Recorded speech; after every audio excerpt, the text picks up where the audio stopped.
नमस्कार दोस्तों। नागपुर के विदर्भ क्रिकेट एसोसिएशन स्टेडियम की उस जगमगाती और सुनहरी शाम को भारत और न्यूजीलैंड के बीच खेली जा रही टीबी सीरीज का पहला मुकाबला एक अत्यंत विस्फोटक और रोंगटे खड़े कर देने वाले अंदाज में शुरू हुआ, जहां मैदान पर मौजूद हजारों प्रशंसकों का शोर सातवें आसमान पर था। मैच की शुरुआत टॉस की प्रक्रिया के साथ हुई, जिसमें भाग्य का सितारा न्यूजीलैंड के पक्ष में रहा और कीवी कप्तान मिचेल सटनर ने शाम के समय पड़ने वाली ओस के संभावित प्रभाव और पिच की ताजगी को देखते हुए पहले गेंदबाजी करने का एक साहसी और रणनीतिक निर्णय लिया। भारतीय पारी का आक्रामक आगाज करने के लिए संजू सैमसन और युवा सनसनी अभिषेक शर्मा की जोड़ी ने जब मैदान पर कदम रखा तो पूरा स्टेडियम इंडिया इंडिया के नारों से गूंज उठा और पहले ही ओवर में न्यूजीलैंड की ओर से आक्रमण की शुरुआत करने आए तेज गेंदबाज जैकब डफी की अंतिम गेंद पर अभिषेक शर्मा ने अपनी निडरता का परिचय देते हुए न्यूजीलैंड के खेमे में हलचल पैदा कर दी।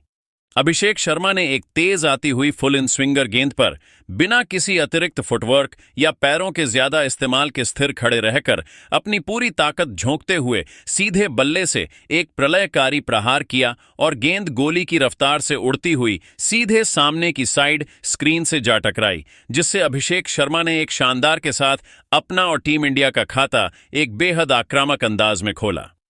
खेल के दूसरे ओवर में न्यूजीलैंड के सबसे लंबे और खतरनाक तेज गेंदबाज कायल जेमिसन गेंदबाजी करने के लिए मोर्चे पर आए, जहां संजू सैमसन ने उनकी शुरुआती गेंदों पर ही अपनी तकनीकी श्रेष्ठता और कलाइयों का जादू दिखाते हुए मैच पर अपना प्रभुत्व जमाना शुरू कर दिया। संजू सैमसन ने जेमिसन की 140 किमी प्रति घंटे की रफ्तार वाली पहली दो गेंदों पर गहराई से क्रीज का इस्तेमाल किया और बैकफुट पर जाकर दो कड़क दर्शनीय चौके झड़कर न्यूजीलैंड के सबसे मुख्य गेंदबाज की लाइन लेंथ को पूरी तरह से बिगाड़ कर रख दिया, जिससे ऐसा प्रतीत होने लगा था कि आज भारतीय सलामी बल्लेबाज न्यूजीलैंड के हर गेंदबाज को रिमांड पर लेने वाले हैं। हालांकि कायल जेमिसन ने एक अनुभवी योद्धा की तरह तुरंत अपनी रणनीति बदली और अगली ही गेंद पर अपनी लंबाई का भरपूर फायदा उठाते हुए अतिरिक्त उछाल पैदा की, जिसने संजू सैमसन को थोड़ा असहज कर दिया। संजू सैमसन, जो उस समय एक बड़ी पारी की ओर अग्रसर दिख रहे थे, वह जेमिसन की उस अंदर आती गेंद पर एक कलात्मक फ्लिक शॉट खेलने के प्रयास में अपनी एकाग्रता खो बैठे, जिससे गेंद बल्ले का किनारा लेकर सीधे शॉर्ट मिड विकेट पर तैनात फील्डर रचिन रविंद्र के हाथों में समा गई और संजू सैमसन 7 गेंदों पर 10 रन बनाकर आउट हो गए। उनकी इस संक्षिप्त मगर प्रभावी पारी में 2 शानदार और कड़क चौके शामिल हैं। संजू सैमसन के इस अप्रत्याशित विकेट ने न्यूजीलैंड के खिलाड़ियों में एक नई ऊर्जा का संचार कर दिया था, लेकिन अभिषेक शर्मा अभी भी क्रीज पर मौजूद थे और उनका आक्रामक रुख यह स्पष्ट कर रहा था कि वे इस झटके के बावजूद न्यूजीलैंड के गेंदबाजों पर अपना प्रहार जारी रखेंगे। नागपुर की उस पिच पर अब भारतीय बल्लेबाजी की गहराई की असली परीक्षा होनी थी, क्योंकि एक सलामी बल्लेबाज के जल्दी आउट होने के बाद अब मध्यक्रम पर यह जिम्मेदारी थी कि वे इस तेज शुरुआत को एक विशाल स्कोर में तब्दील करें, जहां स्टेडियम में मौजूद हर दर्शक अब अगले आने वाले बल्लेबाज और अभिषेक शर्मा के बीच की साझेदारी का बेसब्री से इंतजार कर रहा था। संजू के आउट होने के बाद ईशान किशन मैदान पर आए और उन्होंने कायल जेमिसन की अंतिम गेंद पर सीधा शॉट खेलकर चौके के साथ अपनी वापसी का जश्न मनाया, लेकिन न्यूजीलैंड के गेंदबाजों ने दबाव बनाए रखा और तीसरे ओवर में जैकब डफी ने ईशान किशन को अपने जाल में फंसा लिया, जिससे ईशान किशन कवर के ऊपर से मारने के प्रयास में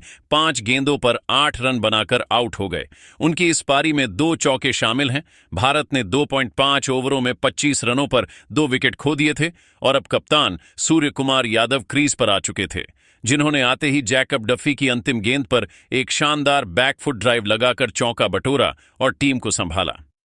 खेल के 5वें ओवर में जब नवोदित गेंदबाज क्रिस्टियन क्लार्क 5वें ओवर में गेंदबाजी करने आए तो सूर्य कुमार यादव ने अपना सिग्नेचर पिकअप शॉट खेलते हुए फाइन लेग के ऊपर से एक दर्शनीय 80 मीटर का जड़ा, जिसने पूरे नागपुर स्टेडियम को सूर सूर के नारों से गूंजने पर मजबूर कर दिया। पावर प्ले के अंतिम ओवरों के दौरान अभिषेक शर्मा ने मैदान पर अपना असली रौद्र रूप धारण कर लिया और उन्होंने न्यूजीलैंड के सबसे प्रमुख तेज गेंदबाज कायल जेमिसन के विरुद्ध मोर्चा खोलते हुए 6वें ओवर में गेंदबाजी करने आए।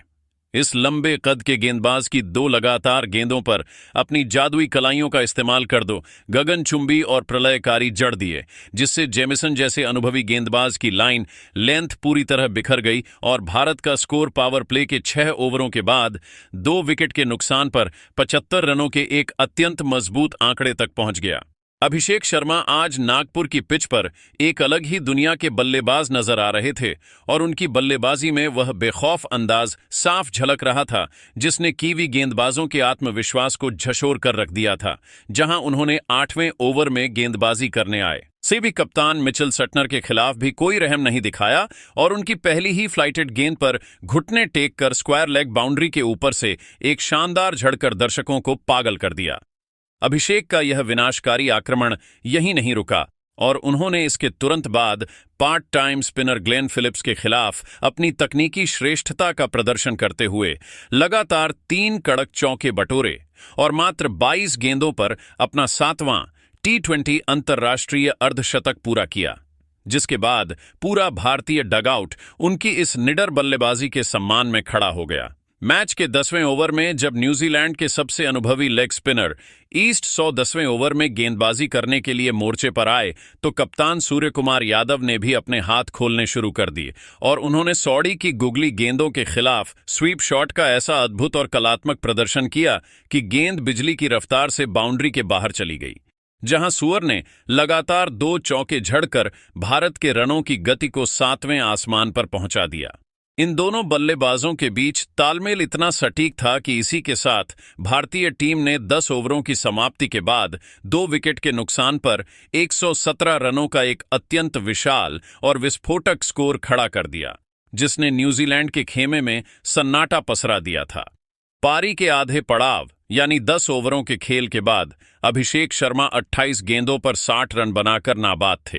जिसमें उन्होंने 4 शानदार चौके और 5 गगनचुंबी लगाए थे और उनके साथ कप्तान सूर्य कुमार यादव भी 20 गेंदों पर 31 रन बनाकर नाबाद क्रीज पर खूंटा गाड़कर खड़े थे, जहां इन दोनों के बीच अब तक मात्र 34 गेंदों पर 52 रनों की एक अटूट और प्रलयकारी साझेदारी हो चुकी थी, जिसने न्यूजीलैंड के मुख्य गेंदबाजों को पूरी तरह से असहाय बना दिया था। भारतीय बल्लेबाजी की इस प्रचंड गहराई और आक्रामक रुख ने न्यूजीलैंड के गेंदबाजों को पूरी तरह से बैकफुट पर धकेल दिया था और अब नागपुर की उस सुनहरी शाम में ऐसा लग रहा था कि टीम इंडिया एक ऐतिहासिक और पहाड़ जैसा स्कोर बनाने की ओर तेजी से अग्रसर है, जिसे छूना कीवी बल्लेबाजों के लिए नामुमकिन होगा। इस जबरदस्त और धमाकेदार शुरुआत के साथ भारत ने मैच पर अपनी पकड़ इतनी मजबूत कर ली थी कि अब स्टेडियम में मौजूद हर दर्शक बस एक विशाल रिकॉर्ड की प्रतीक्षा कर रहा था, जबकि सारा दारोमदार अब न्यूजीलैंड के स्पिनरों मिचेल सेंटनर और ईस्ट सड़ी पर था कि वे अपनी फिरकी के जाल में